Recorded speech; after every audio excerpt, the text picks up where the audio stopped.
नमस्कार, स्वागत है आपका न्यूज टाइम्स की इस बुलेटिन में। मैं हूं हेमलता और आइए सबसे पहले नजर डालते हैं आज के मुख्य समाचारों पर।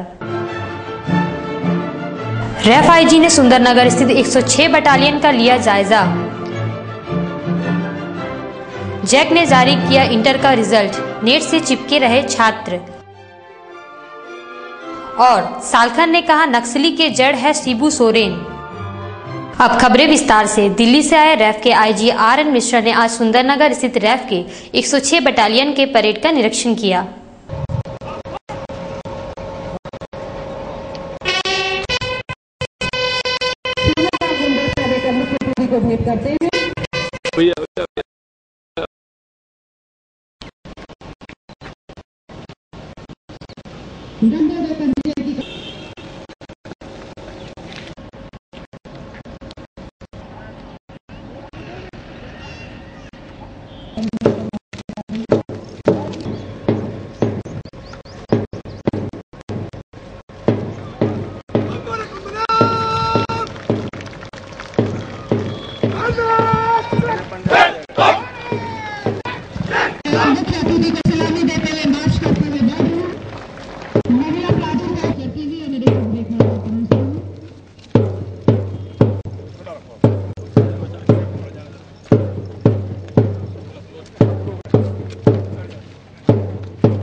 और आशीर्वचन हमारे जीवन को एक नई दिशा और एक दिशा प्रदान करता है।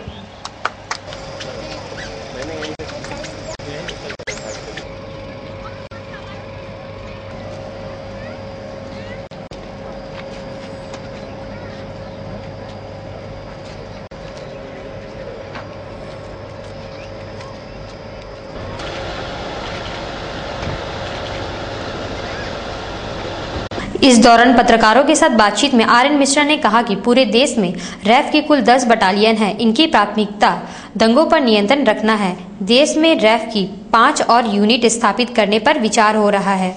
रैफ के जवानों को जो संसाधन मुहैया कराए गए हैं उसी से इनसे दंगों पर नियंत्रण रखने में काफी सफलता पाई है। रैफ को समय समय पर अपने साजो सामान को अपडेट करते रहना चाहिए ताकि किसी भी आपात स्थिति से निपटने में वे सक्षम रहे। झारखंड और वेस्ट बंगाल एंड ओडिशा, फिर जो है इसी में ये जो प्राइमरी रिस्पॉन्सिबिलिटी है इसमें जो है हमने स्टेट को जो हाइपर सेंसिटिव एंड सेंसिटिव जो है ये डिस्ट्रिक्ट किए हैं। तो उसमें जो है जो हाइपर डिस्ट्रिक्ट्स हैं उसमें सेंसिटिव डिस्ट्रिक्ट्स हैं उसमें जो है हमारे फैमिलियराइजेशन एक्सरसाइजेस वगैरह चलता है। बाकी सेंसिटिव इट इज़ ओके। तो आप जानते हैं आरएफ जो है एक दंगा नियंत्रण फोर्स है और दंगा नियंत्रण के लिए जो 1992 में हुआ था 2003 में जो है इसको जो है प्रेसिडेंट साहब के जो है कलर भी मिल रखा है with in 11 years. This is a very young force. This is now the 21st it is entered into 21st year और 10 बटालियन है भारतवर्ष में जो है चारों ओर जो है फैला हुआ है।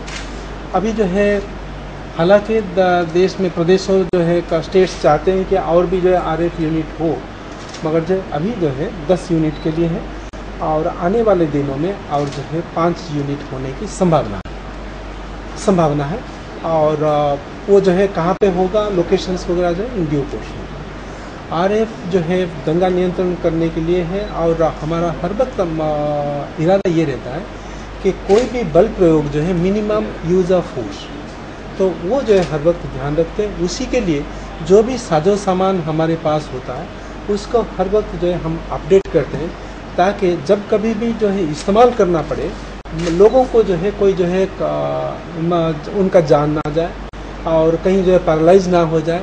तो उसलिए हम जो है नॉन लेथल वेपन्स के ऊपर ज़्यादा जो है बिलीव कर रहे हैं जिससे जो है कम से कम जो है नुकसान हो जो भी भीड़ का हो और मैक्सिमम जो इफेक्ट हो। जो गवर्नमेंट की जो डेमोक्रेटिक प्रोसेस है, अगर किसी का कोई पॉइंट है वो जो डेमोक्रेटिक प्रोसेस में जो पुट अप करे गवर्नमेंट के पास, लेट देम टॉक एंड हमें तब बुलाता है स्टेट गवर्नमेंट जब उनका स्टेट जो है नाकारा हो जाता है या जो है शक्ति नहीं होता है। तो हमारे पास शक्ति है बोल के जो है हम शक्ति जो है इतना प्रयोग नहीं करेंगे कि ताकि जनमानुष के जो है उनके एग्नेस्ट में हो जाए, नहीं। इसलिए विभिन्न प्रकार की जो है अभी बड़ा मेजर ओवरऑलिंग जो करने जा रहे हैं और अभी मिनिस्ट्री ऑफ होम अफेयर्स के पास हमारे नॉन लेथल वेपन्स को जो है ख़रीदारी करने के लिए जो है ऑलरेडी चला गया है। हमने अपना जो व्यूज़ वगैरह दिए हैं, गवर्नमेंट एक बार जो है अप्रूव करेंगे तो जो है काफ़ी जो है और जो है थोड़ा सा सशक्त हो जाएगा और दंगा वगैरह को जो है इमीडिएटली जो है कुल कर सकते हैं, यानी कि शांत करवा सकते हैं। झारखंड एकेडमिक काउंसिल द्वारा इंटरमीडिएट का परीक्षा फल प्रकाशित कर दिया गया। नेट पर रिजल्ट को देखने के लिए साइबर कैफे में छात्र छात्राओं की भीड़ लगी थी। रिजल्ट को लेकर बच्चे काफी उत्साहित दिखे। कुछ के चेहरों पर खुशी दिखी तो कुछ मायूस दिखे। द्वितीय श्रेणी में पास एक छात्रा का कहना था कि वे आगे बैंक की तैयारी करेगी। वहीं एक छात्र ने कहा कि उसे उम्मीद के अनुरूप सफलता मिली है, आगे उनकी कोशिश और बेहतर करने की होगी। मतलब क्या होगा?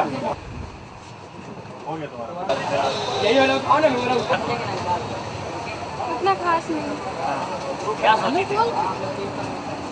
सेकंड डिवीजन उतना खास नहीं है। आगे क्या करना है? बैंकिंग की तैयारी करना है। रिजल्ट तो ठीक ही ठाक आया, जितना एक्सपेक्ट किए थे उससे ज़्यादा ही आया है। बहुत खुश है। आगे अब क्या करना है? आगे बस अभी और अच्छा पढ़ाई करना और रिजल्ट बनाकर सही पोजीशन में जाना है। झारखंड देशम पार्टी के अध्यक्ष सालखन मुर्मू ने छत्तीसगढ़ की नक्सली हमले की निंदा करते हुए कहा कि नक्सली संगठनों से आदिवासियों के जुड़ने की जो बात हो रही है, शासन प्रशासन को इसकी तह में जाकर इसके कारणों का पता लगाना चाहिए। उन्होंने आज पत्रकारों के साथ बातचीत में कहा कि छत्तीसगढ़ की 25 मई की घटना जलवा जुड़ूम आंदोलन की परिणति है, जिसमें आदिवासियों को नक्सलियों के खिलाफ खड़ा तो किया गया, लेकिन इसे मुकाम तक पहुंचाए बगैर आंदोलन के अगुआ पीछे हट गए, जिसका परिणाम ये हुआ कि सैकड़ों आदिवासी मारे गए और बेघर हुए। सालखन मुर्मू ने जेएमएम सुप्रीमो शिबू सोरेन पर आदिवासियों का शोषण करने का आरोप लगाते हुए कहा कि झारखंड में नक्सलवाद की जड़ शिबू सोरेन है, जो 30 वर्षों से आदिवासियों का शोषण करते हुए उन्हें बेवकूफ बनाते रहे हैं। झारखंड देशम पार्टी इसकी निंदा करता है, मगर सलवा जुड़ूम के नाम पर आदिवासियों के खिलाफ आदिवासी को हिंसा और हत्या में झोंकना भी गलत है, निंदनीय है। सलवा जुड़ूम क्या है? एक तरफ नक्सली के नाम पर आदिवासियों को बंदूक देकर झोंक दिया गया है, दूसरे तरफ गांव के आदिवासियों को, भोले भालों को पुलिस का काम में बंदूक देकर महीना 1-2 हजार देकर नक्सली के खिलाफ भिड़ा दिया। इससे हजारों लाखों आदिवासी बेघर हो गए, जान गंवा बैठे, और इसी का नतीजा था सलवा जुड़ूम को शुरू करने वाले महेंद्र कर्मा को निशाना करके 25 मई को छत्तीसगढ़ में कांग्रेसी नेताओं पर हमला। अब है कि सरकार खुद यदि नक्सली तांडव जैसा सलवा जुड़ूम को आगे बढ़ाएगी तो नक्सली या आदिवासी समाज में इसका एक विरोध खड़ा होता है, और शिबू सोरेन के कारण से ही आदिवासी लोग नक्सली बनने को मजबूर है, क्योंकि शिबू सोरेन बाप बेटा जेएमएम के नाम से 30 साल तक आदिवासियों को ठगने का काम किया। यदि झारखंड में शिबू सोरेन चाहते, जेएमएम चाहती, तो आदिवासियों का जमीन कोई नहीं लेता, जंगल कोई नहीं काटता, आदिवासी लोग थाना, पुलिस, स्कूल, अस्पताल सब जगह नौकरी में बहाल हो सकते थे, कोई विस्थापन पलायन को मजबूर नहीं होता, संताली भाषा, बाकी आदिवासी भाषाओं के हजारों शिक्षकों की नियुक्ति होती, सरना धर्म को मान्यता मिलता, और विकास का ऐसा प्ररूप यहाँ आगे बढ़ता जिसमें कृषि, जंगल, ग्रामीण विकास, शिक्षा और स्वास्थ्य को प्राथमिकता मिलती। तो शिबू सोरेन जो कहते हैं कि इसको जड़ में खत्म करना है, तो जड़ में तो आदिवासी असंतोष है, तो आदिवासी क्यों असंतुष्ट है, क्यों वही नक्सली की तरफ जा रहा है? क्योंकि उसका ना जमीन बच रहा है, ना नौकरी बच रहा है, ना आबादी बच रहा है, ना धर्म बच रहा है, ना भाषा बच रहा है, ना इज्जत बच रहा है। विकास के नाम से खुद शिबू सोरेन कितना एमओयू साइन किया, जिसका एक ही मकसद है कि आदिवासी को उसकी जमीन से, जंगल से, नौकरी से बेदखल करो। कांग्रेसजनों ने आज राष्ट्रपति के नाम डीसी को ज्ञापन सौंपकर छत्तीसगढ़ की नक्सली घटना की उच्च स्तरीय जांच कराने एवं सुरक्षा में लापरवाही के लिए रमन सरकार की बर्खास्तगी की मांग की है। मनोज यादव ने कहा कि छत्तीसगढ़ की नक्सली घटना लोकतंत्र पर हमला है, इसे राजनीतिक पार्टियों को गंभीरता से देखना चाहिए। सुरक्षा में लापरवाही के चलते इतनी बड़ी घटना घटी है, मामले की उच्च स्तरीय जांच होनी चाहिए। रमन सरकार होश में आओ, रमन सरकार को बर्खास्त करना होगा। कांग्रेस पार्टी जिंदाबाद। जो अभी छत्तीसगढ़ में जो घटनाएं हुई हैं, और मुझे लगता है कि पूरे भारत के इतिहास में इस तरह की नृशंस घटना आज तक नहीं घटी, और इस घटना के पीछे जो कारण हैं इस पर कोई राजनीति करने वाली बात नहीं है, लेकिन हम लोगों की मांग ये है कि इस घटना की निष्पक्ष जांच हो और तमाम पॉलिटिकल पार्टी जो हैं इसमें राजनीति से हटकर एकजुट होकर इसका समाधान निकालें, क्योंकि ये आज किसी कांग्रेसी दल के ऊपर हमला हुआ है, कल किसी भाजपा के दल के ऊपर हमला होगा, परसों किसी और पार्टी के दल के ऊपर हमला होगा।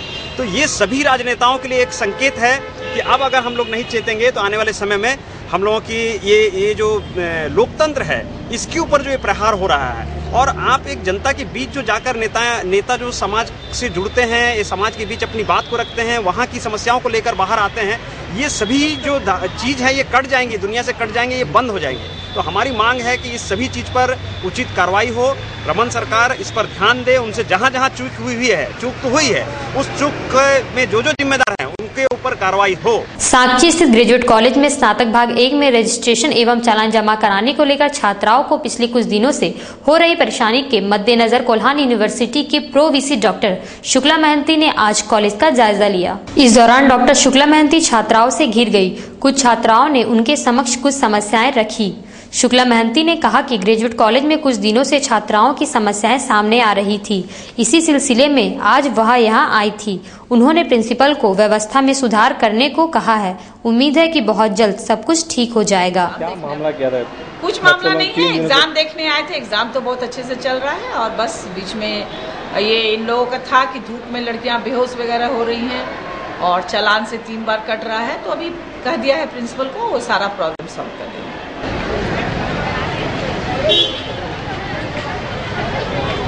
दहेज के लिए ससुराल वालों द्वारा प्रताड़ित बिरसा नगर निवासी दुर्गा झा नामक युवती ने पुलिस प्रशासन से न्याय की गुहार लगाई है। इस सिलसिले में वह आज एसएसपी कार्यालय आई थी।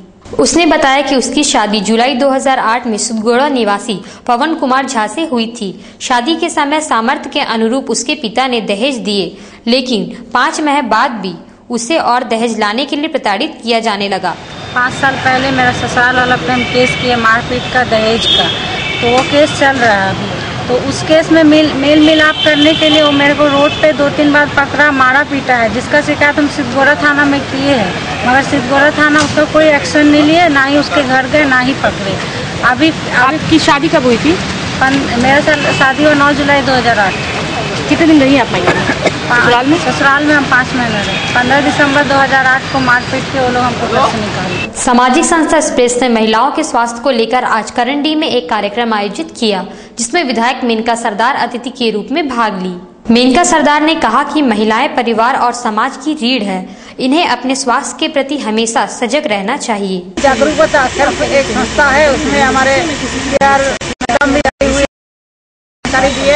हम चाहेंगे जितने भी आज हम लोग के लिए, ये हमारे देश के लिए आज अंतर्राष्ट्रीय महिला दिवस दिन है, हम यही तमाम महिलाओं साथी से निवेदन करेंगे कि आप अपने स्वास्थ्य के प्रति सचेत और एक जागरूकता हो, ताकि आने वाला दिन में आपका परिवार स्वस्थ रहे। केंद्र सरकार की प्रायोजित स्वर्ण जयंती शहरी स्वरोजगार योजना को जमशेदपुर में सही ढंग से संचालित करने के लिए 6 कम्युनिटी ऑर्गेनाइजर और 1 अकाउंटेंट पद के लिए आज डीसी कार्यालय के कॉन्फ्रेंस हॉल में अभ्यर्थियों का साक्षात्कार हुआ।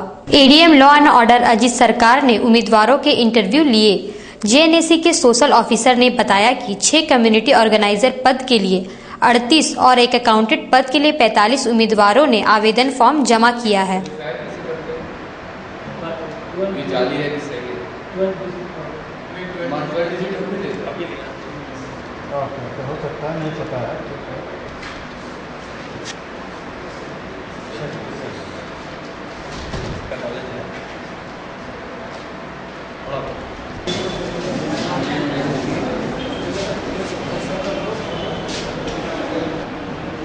लोग कहाँ जाएंगे? पोटका प्रखंड के कालिकापुर गांव में 113 वर्ष पूर्व स्थापित मध्य एवं उच्च विद्यालय की स्थिति बद से बदतर हो चुकी है, जहां स्कूल भवन की स्थिति काफी जर्जर है। वहीं बच्चों के बैठने की समुचित व्यवस्था नहीं है। जब स्वतंत्रता आंदोलन के दौरान वर्ष 1934 में नेताजी सुभाष चंद्र बोस ने इस स्कूल में एक सभा की थी। स्कूल की बहाली को लेकर झारखंड ऐतिहासिक धरोहर संरक्षण अभियान समिति के बैनर तले 2 दर्जन पंचायत प्रतिनिधि और मुखिया कांग्रेस नेता मनोज यादव के नेतृत्व में आज राज्यपाल के नाम डीसी को एक ज्ञापन सौंपने आए थे। मनोज यादव ने कहा कि इस स्कूल में 800 बच्चे पढ़ते हैं, लेकिन उनके बैठने की कोई व्यवस्था नहीं है। उन्होंने कालिकापुर और उस स्कूल में इतिहास पर प्रकाश डालते हुए उसके जीर्णोद्धार एवं पोटका में आवासीय महाविद्यालय खोलने की मांग की है। इस कालिकापुर पंचायत में एक ऐतिहासिक विद्यालय है जिसकी की स्थापना 1900 में हुई थी, यानी 113 वर्ष हो गए उस विद्यालय को बने हुए। और एक और जो ऐतिहासिक बातें हैं कालिकापुर से जुड़ी हुई वो है कि कालिकापुर में इस पूरे कोल्हान क्षेत्र का पहला थाना हुआ करता था, वही पहला रेंज ऑफिस हुआ करता था और वही कालिकापुर पहला पोस्ट ऑफिस भी हुआ करता था।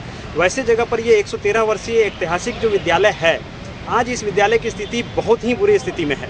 तो 100 ऐसे ऐतिहासिक भवन की स्थिति जो है, वहाँ बच्चे आज ज़मीन पर बैठकर पढ़ने को मजबूर हैं, शौचालय नहीं है। और मध्य विद्यालय और उच्च विद्यालय दोनों को अगर मिलाकर आप देखें तो 800 से ज़्यादा बच्चे आज वहाँ पर बच्चियाँ पढ़ाई कर रही हैं। लेकिन मध्य विद्यालय में 14 सृजित पद हैं, जिसमें सिर्फ 5 शिक्षक हैं, और उच्च विद्यालय में एक भी शिक्षक नहीं है। इसके बावजूद हर वर्ष तकरीबन 200 बच्चे वहाँ से मैट्रिक की परीक्षा देते हैं। और जो इसके अलावा जो मूल मुद्दा है कि उस जगह पर उस विद्यालय की ऐतिहासिकता ये है कि सुभाष चंद्र बोस जी खुद उस विद्यालय में पहुंचे थे 1934 में, और वहां पर जो स्वतंत्रता सेनानियों ने जो आंदोलन किया था उसको समर्थन देने के लिए उस विद्यालय में उन्होंने जनसभा को संबोधित किया था। आज भी वहां पर थाना है, जिस थाना को वहां के स्वतंत्रता सेनानियों ने उड़ा दिया था, ध्वस्त कर दिया था। उस थाने के अवशेष स्कूल के सामने अवस्थित हैं। इस सभी चीज़ के बावजूद एक और जो बहुत महत्वपूर्ण बात देखने में सामने आती है, जो इस पर हम सबों ने गौर किया, जितने जनप्रतिनिधि हैं वहाँ के मुखिया सभी उसमें शामिल हुए, वो ये है कि हमारे इस जिले में 6 विधानसभा हैं। 6 विधानसभा में 5 विधानसभा में कॉलेज है।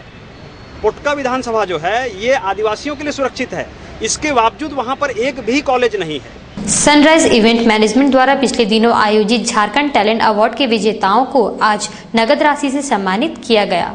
संस्था के अध्यक्ष भरत सिंह ने कहा कि झारखंड टैलेंट अवार्ड के करीब दर्जन भर विजेता प्रतिभागियों को आज सम्मानित किया जा रहा है। झारखंड वॉइस ऑफ झारखंड एवं मिस्टर झारखंड के लिए प्रतिभागियों का चयन जो है सनराइज इवेंट मैनेजमेंट इंडिया के द्वारा किया जा रहा था, जिसका फिनाले 12 मई को XRI टाटा ऑडिटोरियम में हुआ। इसमें प्रतिभागी जो भी विनर हुए थे, प्रतिभागियों के बीच में आज प्राइज डिस्ट्रीब्यूशन हुआ। और जो भी लोग आज यहाँ पर विनर हुए हैं, हमारी शुभकामना है। सनराइज इवेंट मैनेजमेंट इंडिया चाहती है कि सभी लोग आगे बढ़ें ताकि सबसे विशेष से झारखंड का नाम हो सके।